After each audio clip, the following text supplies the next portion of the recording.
नमस्ते विद्यार्थी मित्रों, गुड मॉर्निंग एवरीवन।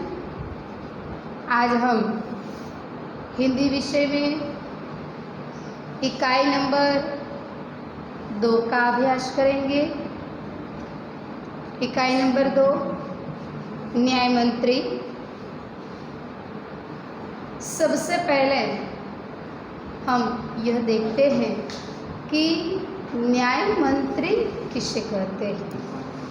न्याय मंत्री यानी कि न्याय मंत्री जो निष्पक्ष यानी कि किसी का पक्षपात बिना न्याय कर सकता है उसे न्याय मंत्री कहा जाता है। इस इकाई का लेखक हैं श्री सुदर्शन।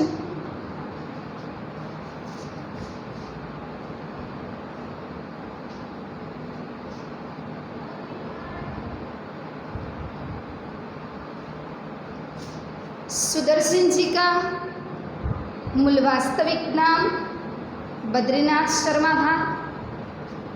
आपका जन्म 1896 पंजाब राज्य के सियालकोट नामक स्थान में हुआ था। बचपन से ही आपने कहानियाँ लिखना प्रारंभ किया था। पुष्पलता, सुप्रभात, परिवर्तन, पनघट, नगीना आदि आपके सुप्रसिद्ध कहानी संग्रह हैं। आपका एकमात्र उपन्यास है भागवंती। इस कहानी में सम्राट अशोक सर्वश्रेष्ठी न्याय मंत्री की खोज में था। खोज में यानी कि वह ढूंढता था कि कोई अच्छा न्याय मंत्री उसे मिल जाए, सर्वश्रेष्ठ न्याय मंत्री, अच्छा न्याय मंत्री कि जो वह निष्पक्ष न्याय दे सके, किसी की पक्षपात के बिना जो न्याय दे सके, ऐसे न्याय मंत्री की वह खोज में था। शिशुपाल से मुलाकात होने पर उसकी योग्यता देखकर उसे न्याय मंत्री बनाया। न्याय न राजा देखता है न रंग।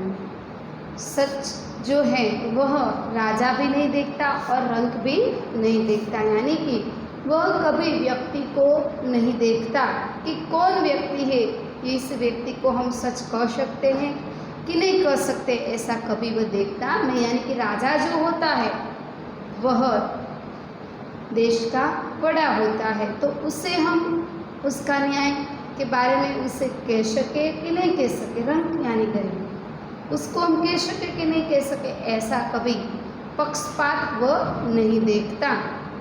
न्याय तंत्र पर विश्वास दिलाने के लिए यहाँ प्रयास किया गया है। यानी कि इस इकाई में बच्चों न्याय तंत्र पर यानी कि राज्य में झूठ, कोई भी झूठ चलता है तो वह झूठ को न्याय के यह बात सही है और यह बात गलत है, वह निष्पक्ष यानी कि पक्षपात के बिना वहाँ पर जो न्याय दिया जाता है, इसलिए न्याय तंत्र पर विश्वास दिलाने की बात यहाँ पर बताई गई है। नई पीढ़ी के लिए इस प्रेरक कहानी द्वारा न्याय तंत्र की जिम्मेदारी का भी महत्व समझाया गया है। नई पीढ़ी यानी कि आजकल के समय में इसमें से प्रेरणा मिलती है, इस कहानी में प्रेरणा मिलती है। यह प्रेरणा मिलने के लिए यहाँ पर न्याय तंत्र, यहाँ पर जो इकाई दी गई है कि न्याय कैसा निष्पक्ष होना चाहिए, वह निष्पक्षता का महत्व बताते हुए यहाँ कहानी में दिखाया है कि कहानी आजकल के बच्चों को यानी कि नई पीढ़ी को न्याय कैसा होता है, किस तरह न्याय दिलाया जाता है और न्याय में कभी पक्षपात नहीं होना चाहिए, यह नई पीढ़ी को सिखलाने के लिए, समझाने के लिए यहाँ पर इस इकाई का महत्व और इस इकाई यहाँ पर प्रेरित की गई है बच्चों। सुदर्शन जी हिंदी के पुराने और मजे हुए कहानीकार थे। इनकी कहानियाँ रोचक होती है, साथ ही उनमें कोई न कोई संदेश भी छिपा रहता है। यह कहानी में निष्पक्षता का संदेश मिलता है। सुदर्शन जी जो कहानी लिखते थे, इस कहानी में कोई न कोई संदेश, यानी कि कहानी में कुछ न कुछ संदेश अवश्य मिलता है। ऐसे ही उसने कहानी बनाई है। तो यहाँ पर इसने जो कहानी रखी, यानी कि इस कहानी यहाँ पर जो दी गई है वह निष्पक्षता का संदेश।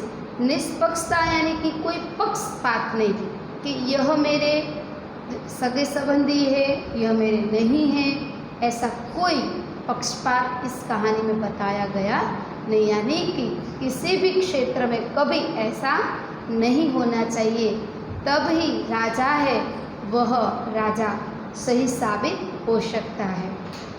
राजा ही न्याय नहीं दे सकता है, यानी कि राजा जो होता है वह पक्षपात करता है, तो इस राज्य के लोग वह किस तरह न्याय करेंगे। जब राज्य में राजा बड़ा कहलाता है तो राज्य का बड़ा ही ऐसा होता है, तो उसकी प्रजा कैसी हो सकती है। इसलिए इस कहानी में निष्पक्ष न्याय ऐसा संदेश देकर, हमें यह अच्छा संदेश देकर इस कहानी सुदर्शन जी ने यहाँ पर रखी है। तो बच्चों अब हम कहानी की ओर, यानी कि इकाई की ओर चलते हैं। संध्या का समय था, चारों ओर अंधकार फैला चुका था। ऐसे में किसी ने बाहर से घर का दरवाज़ा खटखटाया। संध्या यानी कि शाम का समय था, चारों ओर अंधकार फैला हुआ था। इस समय किसी ने बाहर से आकर दरवाज़ा खटखटाया। कौन है? ब्राह्मण शिशुपाल ने थोड़ा सा दरवाज़ा खोलते हुए पूछा। दरवाजे खटखटाने की आवाज़ सुनकर शिशुपाल जी बाहर आए और पूछने लगे, कौन है? ब्राह्मण शिशुपाल ने थोड़ा सा दरवाज़ा खोलते हुए पूछा। शिशुपाल ब्राह्मण थे, उसने दरवाज़ा खोलते हुए पूछा कि कौन आया है इस समय यहाँ पर, कौन आया है? एक परदेसी बाहर से आवाज़ आई। शिशुपाल जब बाहर गए तब उसे आवाज़ सुनाई दी, एक परदेसी बाहर से आवाज़ आई, क्या मुझे रात काटने के लिए यहाँ स्थान मिल जाएगा? रात काटने के लिए यानी कि यहाँ मैं रात भर रहूँगा, सुबह होते ही चला जाऊँगा, रात ही मुझे यहाँ पर रहना है। तो मुझे यहाँ पर रात काटने के लिए स्थान मिलेगा? जैसे ही शिशुपाल ने पूरा दरवाज़ा खोला, उनके सामने एक नवयुवक खड़ा था। शिशुपाल ने थोड़ा दरवाज़ा खोला और देखा कौन आया है इस समय। तो देखा तो उसके सामने एक नवयुवक खड़ा था। उन्होंने मुस्कुराकर कहा, वह हंसने लगे और हंसकर कहा, अरे मेरा सौभाग्य है, अतिथि के चरणों से यह घर पवित्र हो जाएगा, आइए पधारिए। पहले के समय में अतिथि यानी कि मेहमान जो हैं वो मेहमान भगवान के समान माना जाता था। इसलिए वो मुस्कुरा कर कहने लगे, अरे आइए, अतिथि के चरणों से यह घर पवित्र हो जाएगा, यह मेरा सौभाग्य है। सौभाग्य होना यानी कि यह मेरी खुशनसीबी है कि मेरे घर पर आप पधारेंगे।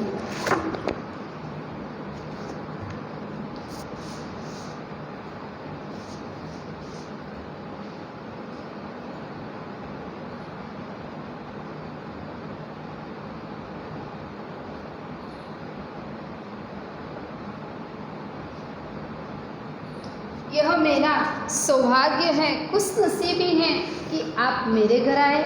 अतिथि के चरणों में यह घर पवित्र हो जाएगा। अतिथि यानी कि मेहमान।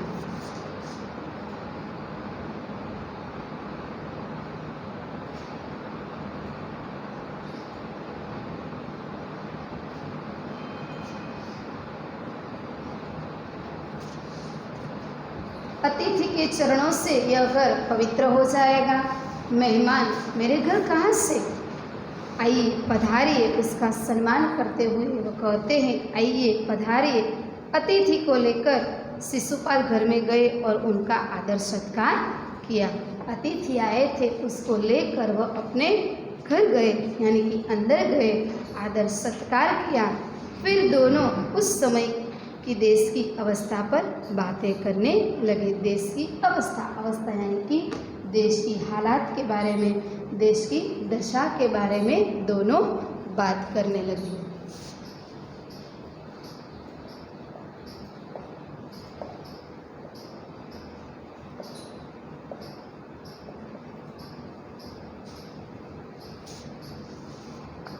शिशुपाल ने कहा आजकल बड़ा अन्याय हो रहा है, परंतु परदेशी इस बात से सहमत नहीं था। वह परदेशी जो आया था और शिशुपाल दोनों इस देश की जो अवस्था चल रही थी, दशा चल रही थी, इसके बारे में बात करने लगे। शिशुपाल ने क्या कहा कि आजकल बड़ा अन्याय हो रहा है। आजकल हमारे देश में बड़े अन्याय, एक दूसरे के बीच में अन्याय हो रहा है, परंतु इस बात से, इस अवस्था की जो बात की वह में परदेशी सहमत नहीं था। दोष निकालना तो सुगम है, सुगम होना यानी कि सरल होना, परंतु कुछ करके दिखाना कठिन है। सहमत यानी कि वह राजी नहीं था।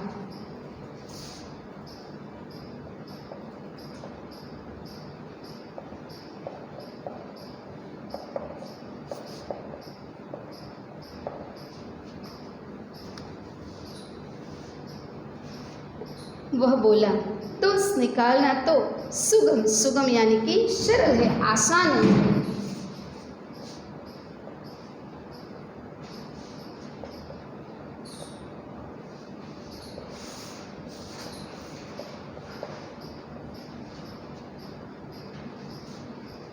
परंतु कुछ करके दिखाना कठिन है। शिशुपाल बोले अवसर मिले तो दिखा दो कि न्याय किसे कहते हैं। अवसर यानी कि मौका, मुझे मौका मिले तो मैं बता दूं कि न्याय किसे कहा जाता है।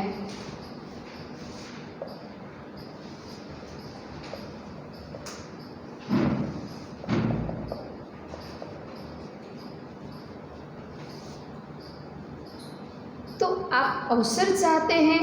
हाँ, अवसर चाहता हूँ। फिर कोई अन्याय नहीं होगा? बिल्कुल नहीं। कोई अपराधी दंड से न बचेगा? नहीं।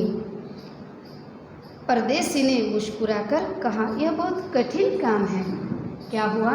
शिशुपाल और उसके घर आए नवयुवक जो परदेशी, दोनों के बीच में इस देश में जो हालत हुई थी अन्याय की, एक दूसरे के बीच में न्याय का वातावरण नहीं था, लोग एक दूसरे के साथ गलत करते थे, ऐसी बात शिशुपाल और आए हुए नवयुवक यानी कि परदेशी युवक दोनों के बीच में हो रही थी। इसलिए परदेशी युवक शिशुपाल को क्या कहता है कि किसी का दोष निकालना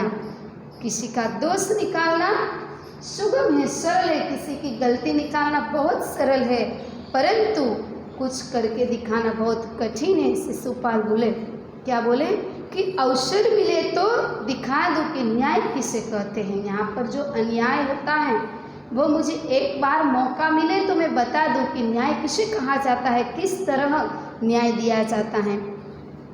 तो परदेशी युवक क्या कहता है, तो आप अवसर चाहते हैं, ऐसा मौका चाहते हो? हाँ, मैं ऐसा मौका चाहता हूँ, मैं ऐसा अवसर चाहता हूँ। इसलिए वह क्या कहने लगा परदेशी, हाँ कोई अन्याय नहीं होगा ना, आप आप ऐसे अवसर को प्राप्त कर लेंगे, आपको ऐसा मौका मिल जाएगा, बात कोई ऐसा अन्याय नहीं होगा, बिल्कुल नहीं। कौन कहता है? शिशुपाल कहता है बिल्कुल नहीं, ऐसा अन्याय मैं इस नगरी में होने ही नहीं दूंगा। कोई अपराधी दंड से न बचेगा। क्या कहता है शिशुपाल? कोई अपराधी जिसने अपराध किया हो, कोई भी हो, राजा हो या रंक हो, कोई भी हो, उस अपराधी यहाँ से दंड से नहीं बचेगा। दंड यानी कि सजा। यहाँ पर राजा हो तो भी उसे सजा मिलेगी और रंक हो तो भी उसे सजा मिलेगी। दंड यानी कि सजा।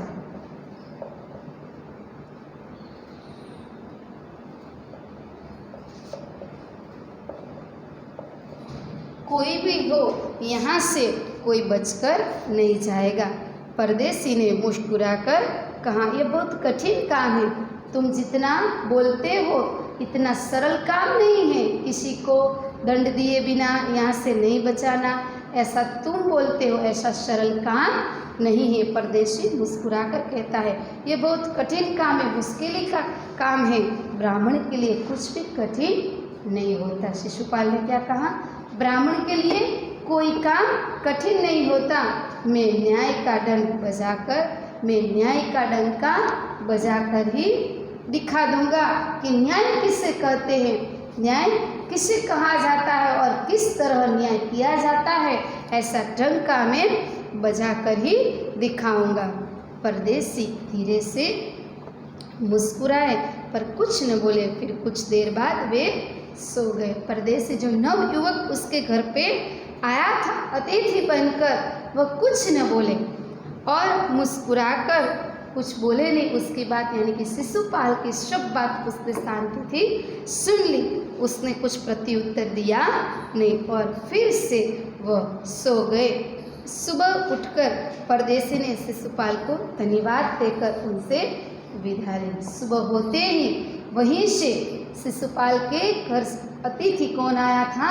परदेशी जो नवयुवक आया था, उसको शिशुपाल को धन्यवाद दिया और वहाँ से विदा ली यानी कि वहाँ से चले गए। वहाँ से यानी कि शिशुपाल के घर से वह अपने घर चले गए। कुछ दिनों बाद शिशुपाल के घर कुछ सिपाही आए और उन्हें दरबार में चलने के लिए कहा। यानी कि शिशुपाल को दरबार में, राज दरबार में उसे बुलाया गया। शिशुपाल सहम गए यानी कि आश्चर्यचकित हो गए।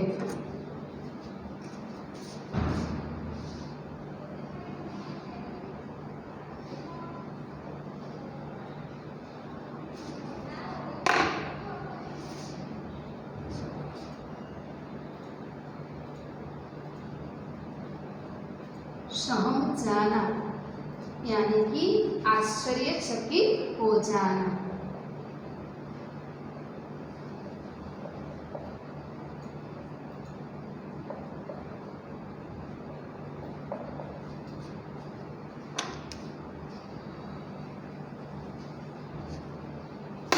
सुबह उठकर परदेसी ने शिशुपाल को धन्यवाद देकर उनसे विदा ली।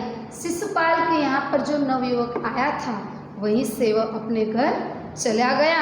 धन्यवाद दिया कि रात मुझे यहाँ पर रहने को मिला और देश के बीच में जो चल रहा था, नगरी के बीच में जो बातचीत उसने की, इसी वजह से वह धन्यवाद देकर वहाँ से चले गए। कुछ दिनों बाद शिशुपाल के घर सिपाही आए और उन्हें दरबार में चलने के लिए कहा, यानी कि दरबार में सब सिपाही आकर दरबार में उसे बुलाया गया। शिशुपाल सहम गए, यानी कि सिपाही के अपने घर आना, शिशुपाल के घर आकर उसको बुलाना और राज दरबार में बुलाना, ऐसा सुनकर वह उसको आश्चर्य हुआ कि ऐसा क्या हुआ होगा कि मुझे राज दरबार में बुलाया गया है। ऐसी कौन सी वजह होगी कि मुझे वहाँ पर बुलाया है, सिपाही मुझे क्यों लेने के लिए आए होंगे। इसलिए उसी वजह से वह आश्चर्यचकित हो गया। मैं समझ नहीं सके कि सम्राट ने उन्हें क्यों बुलाया है। वह समझ नहीं सके कि सम्राट ने उसको क्यों बुलाया होगा, कौन सा ऐसा कारण हुआ होगा कि मुझे बुलाया गया है। कहीं इस परदेसी ने तो सम्राट से झूठी सच्ची शिकायत नहीं कर दी ना। सम्राट यानी कि राजा। कहीं वह परदेसी नवयुवक जो आया था उसने कुछ झूठी सच्ची बात, शिकायत यानी कि फरियाद, कुछ ऐसी शिकायत तो नहीं कर दी होगी कि मुझे यहाँ राज दरबार में बुलाया गया है। ऐसी कौन सी वजह होगी कि मुझे राज दरबार में बुलाया गया है? किसी वजह से मुझे वहाँ पर बुलाया होगा। ऐसा शिशुपाल कितनी बार सोचने लगा और बार बार उसे यही प्रश्न उसके मन में होता था कि मुझे क्यों बुलाया होगा। कहीं वह परदेसी जो आया था उसने सम्राट से झूठी सी कुछ शिकायत तो नहीं कर दी ना। दरबार में पहुंचकर शिशुपाल का कलेजा धड़कने लगा। क्या हुआ? शिशुपाल का कलेजा धड़कने लगा। उसके हृदय में चिंता होने लगी। अरे क्या हुआ होगा कि मुझे बुलाया गया है? कलेजे धड़कना यानी कि वह चिंतित हो गया। कलेजा धड़कना यानी कि चिंतित हो जाना।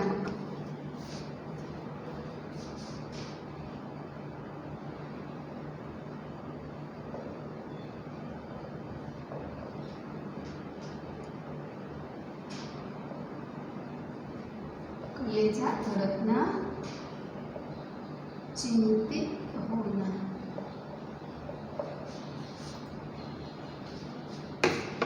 उसको तो चिंता हुई कि ऐसा क्यों हुआ, मुझे क्यों वहाँ पर बुलाया गया। सम्राट ने, कहीं वो परदेशी आया था, उसने कुछ सच झूठ किया, क्या किया होगा, उन्हें कैसी बात की होगी कि जिसकी वजह से सम्राट को मुझे बुलाना पड़ा, सिपाही को भेजा कि तुमको दरबार में बुलाया गया है। ऐसा क्या हुआ होगा? इसी वजह से उसका कलेजा धड़कने लगा। वह चिंतित होने लगा कि मुझे क्यों बुलाया होगा, सम्राट ऐसा क्यों किया होगा। ऐसे बार बार उसके मन में सवाल उठते गए। कलेजा धड़कने लगा जब उन्होंने देखा कि परदेसी ही सम्राट अशोक है। क्या हुआ बच्चों कि तब तक उसे पता नहीं था कि मेरे घर अतिथि बनकर जो नवयुवक, परदेशी युवक जो आया है वह युवक ही सम्राट अशोक है। ऐसा उसको पता नहीं था। कब पता चलता है बच्चों? जब शिशुपाल को राज दरबार में सिपाही के माध्यम से बुलाया जाता है, तब बुलाकर वह सामने जब आता है, तब सामने देखकर वह आश्चर्यचकित हो जाता है। पहले तो वह चिंतित हो गया। कौन? शिशुपाल के, अरे मुझे सम्राट ने क्यों बुलाया है। उसको ऐसा लगा कि वो जो परदेशी आया था उस परदेशी ने मेरे लिए कोई सच झूठ बात बता दी होगी। ऐसी कौन सी वजह होगी कि वहाँ पर मुझे बुलाया गया है। इस बात को लेकर वह चिंतित था। पर जब शिशुपाल राज दरबार में पहुंच जाता है और उसको सामने बैठा हुआ देखकर वह आश्चर्यचकित हो गया। अरे ये तो परदेसी जो मेरे घर अतिथि बनकर आया था वो ही सम्राट अशोक है। तब तक उसे पता नहीं था कि मेरे घर जो अतिथि आए हैं वह ही सम्राट अशोक थे। सम्राट बोले, ब्राह्मण देवता, मैं आपको न्याय का अवसर देना चाहता हूँ, आप तैयार हैं? क्यों ऐसा किया? शिशुपाल को ऐसा क्यों कहा? क्योंकि परदेसी यानी कि जो सम्राट अशोक थे वो उसके घर आए थे। तब उस दोनों के बीच में कैसी बात चल रही थी? इस दोनों के बीच में वही बात चल रही थी कि मुझे न्याय दिलाने का एक अवसर चाहिए, तो मैं अवश्य, न्याय किसे कहा जाता है, न्याय किस तरह दिया जाता है, निष्पक्ष न्याय कैसे होता है, यह मैं सबको बता दूंगा। इसलिए सम्राट ने उसे अपने दरबार में बुलाया और बुलाते ही सबसे पहला सवाल ये किया, ब्राह्मण देवता, मैं आपको न्याय का अवसर देना चाहता हूँ, क्या आप तैयार हैं? मैं आपको न्याय दिलाने का अवसर यानी कि मौका देना चाहता हूँ कि न्याय किस तरह दिया जाता है। आप सब लोगों को ये बताइए दरबार में कि न्याय किसे कहा जाता है, न्याय किस तरह दिया जाता है, निष्पक्ष न्याय कैसा होता है, ऐसा आप सब लोगों को बताइए। आप तैयार हैं इसके लिए? पहले तो शिशुपाल घबरा गए, फिर बोले, यदि सम्राट की इच्छा है तो मैं तैयार। क्या कहता है? कि यदि सम्राट की, यदि आपकी इच्छा है, यदि राजा की जो इच्छा है, तो मैं आपकी इस बात के लिए तैयार हूँ। बहुत ठीक, कल से आप न्याय मंत्री हुए। सम्राट ने कहा और अपने हाथ से अंगूठी उतारकर शिशुपाल को पहना दी। क्या हुआ कि उसने, सम्राट ने सीधे ही उसको क्या किया कि मैं ब्राह्मण देवता, मैं आपको न्याय का अवसर देना चाहता हूँ, क्यों आप तैयार हैं? क्या आप इसके लिए तैयार हैं? पहले तो शिशुपाल घबरा गए। क्यों? क्योंकि उसको इस तरह देखकर, नवयुवक अतिथि बनकर आया था और इस अतिथि को इस सम्राट की तरह यानी कि राजा देखकर पहले तो वह उसके सवाल को देखकर घबरा गए। क्यों? क्योंकि जब वह आया था उसके घर अतिथि बनकर, तब ऐसी उसने बातें की थी। इस बातें कहने की वजह से उसको यह सवाल उसके सामने उपस्थित हुआ, इसीलिए वह घबरा गए। फिर बोले, यदि सम्राट की इच्छा है तो मैं तैयार हूँ, यदि आपकी इच्छा है न्याय मंत्री मुझे बनाने की तो मैं इसलिए तैयार हूँ। बहुत ठीक, कल से आप न्याय मंत्री हो गए। सम्राट ने क्या किया कि कल से आप न्याय मंत्री हो गए, सम्राट ने कहा। और अपने हाथ में से ऐसा कहकर उसने अपने हाथ में से अंगूठी निकालकर शिशुपाल को पहना दी। यह सम्राट की, यह अशोक सम्राट की राजमुद्रा थी। राजमुद्रा यानी कि राष्ट्र की निशानी। यह शासन में जो राजा का शासन मिलता है यानी कि न्याय मंत्री का पद मिलता है, उसकी यह निशानी थी, वह उसने राजमुद्रा पहना ली। अब शिशुपाल न्याय मंत्री बन गए। अब शिशुपाल न्याय मंत्री थे, उन्होंने राज्य की समुचित व्यवस्था करना आरंभ कर दिया। समुचित यानी कि अच्छी तरह जो व्यवस्था थी उसे करना आरंभ कर दिया, यानी कि शुरू कर दिया। उनके सुप्रबंध से राज्य में पूरी तरह शांति रहने लगी, यानी कि उसकी अच्छी व्यवस्था, सुप्रबंध यानी कि अच्छी राज्य में जो व्यवस्था उसने आकर शुरू कर दी, इस व्यवस्था की वजह से राज्य में पूरी शांति होने लगी। किसी को किसी प्रकार का भय नहीं रहा। लोग दरवाजे तक खुले छोड़ जाते थे। चारों तरफ न्याय मंत्री के सुप्रबंध और न्याय की धूम मच गई। क्या हुआ?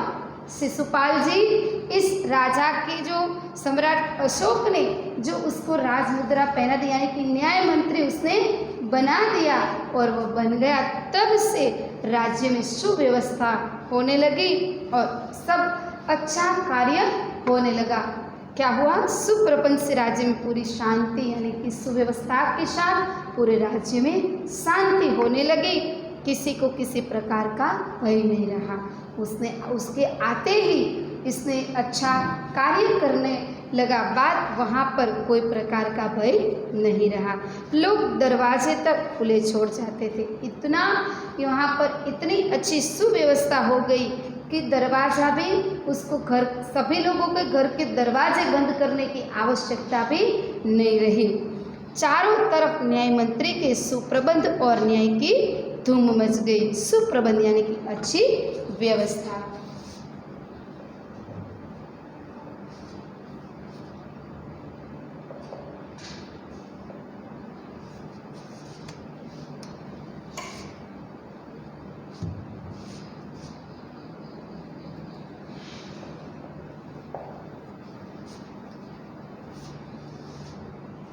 सुप्रबंध और न्याय की धूम मच गई। सभी जगह पर शिशुपाल का उस अच्छे कार्य के लिए क्या हो गया? वो प्रसिद्ध हो गया। धूम मच जाना यानी कि प्रसिद्ध हो जाना।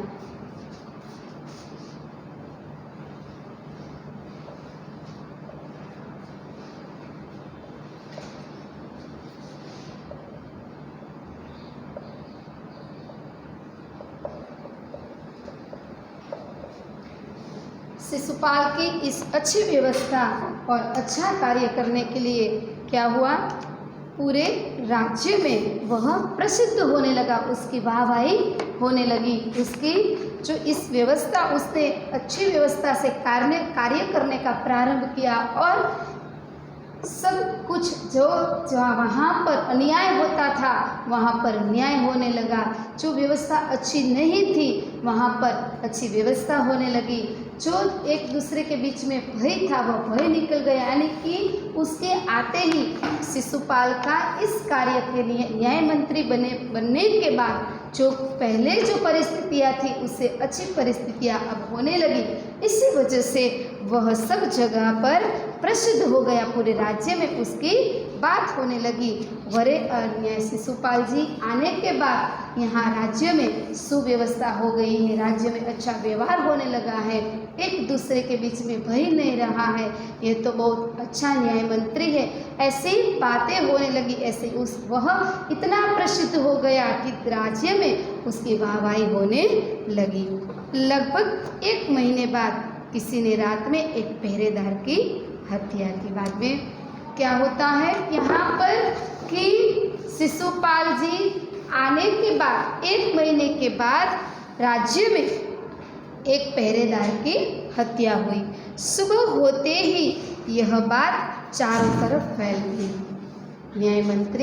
नए न्याय मंत्री कौन आया था? शिशुपाल जी जब न्याय मंत्री बने, बाद में 1 महीने के बाद एक पहरेदार की हत्या हो गई। सुबह होते ही क्या हुआ, यह बात चारों ओर फैल गई। यानी कि रात में यह ऐसी घटना घटी थी और सुबह होते ही पूरी तरफ यह चर्चा बन गई कि अरे पहरेदार की हत्या हो गई है, किसी ने पहरेदार को मार डाला है, किसी ने पहरेदार की हत्या की है। कौन हत्यारा होगा, किसने ऐसा गलत कार्य किया होगा, ऐसी कई बात, तरह तरह की बात चारों ओर फैल जाती है। लोग बड़े हैरान थे, क्यों? क्योंकि ऐसा कोई बार हुआ नहीं था। पहली बार ही ऐसा घटना हुई कि रात में किसी पहरेदार की हत्या हो गई। हत्या होना कभी वहाँ पर हत्या कभी हुई नहीं थी, इसी वजह से यह हत्या की जो घटना घटी, इसलिए सब लोग हैरान थे, दुखी हो गए। इस हैरानी यानी कि यह घटना को देखकर सब आश्चर्यचकित हो गए। अरे यह यहाँ पर राज्य में ऐसा क्या हुआ कि हत्या हो गई। इस हैरानी के कारण सबकी नींद उड़ जाती है। राज्य में ऐसी हैरानी हुई, ऐसी हत्या के कारण सब लोग की नींद उड़ गई और शिशुपाल की तो नींद ही उड़ जाती है। वो हैरान हो जाता है कि मेरे आते हुए ऐसा हुआ, मेरे न्याय मंत्री बनते हुए मेरे राज्य में, मेरे यहाँ पर ऐसा कार्य किसने किया होगा। इसी वजह से शिशुपाल की तो नींद उड़ जाती है। उन्हें तो खाना पीना छोड़कर अपराधी का पता लगाने में रात दिन एक कर दिए। रात दिन एक करना यानी कि कड़ी मेहनत करना। उसने बहुत मेहनत की कि मेरे यहाँ पर न्याय मंत्री बनने के बाद ऐसा कार्य हुआ, ऐसा होना ही नहीं चाहिए, ऐसा मेरे आते ही ऐसा हुआ है। यह बात उसके मन में बहुत असर कर गई। वह बहुत हैरान था, आश्चर्य हुआ कि अरे मैं आया बाद में ऐसी घटना घटी है। इसलिए उसने रात दिन एक करके अपराधी को ढूंढने का प्रयत्न शुरू कर दिया।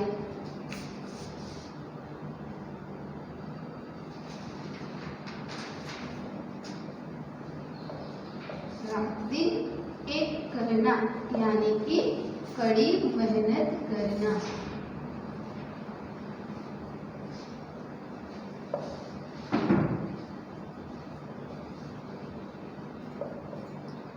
उसने रात दिन एक करके यानी कि बहुत मेहनत करके वह अपराधी को ढूंढने के लिए निकल जाता है। यानी कि उसने अपराधी को ढूंढना शुरू कर दिया, बहुत मेहनत करने लगा कि यहाँ मेरे होते हुए मेरे राज्य में ऐसा कार्य हो, यही बात गलत है। इसलिए वह बहुत हैरान था।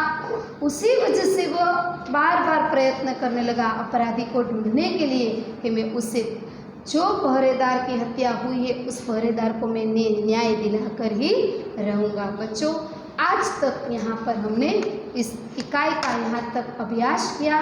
कल अगली इकाई का हम कल अभ्यास करेंगे।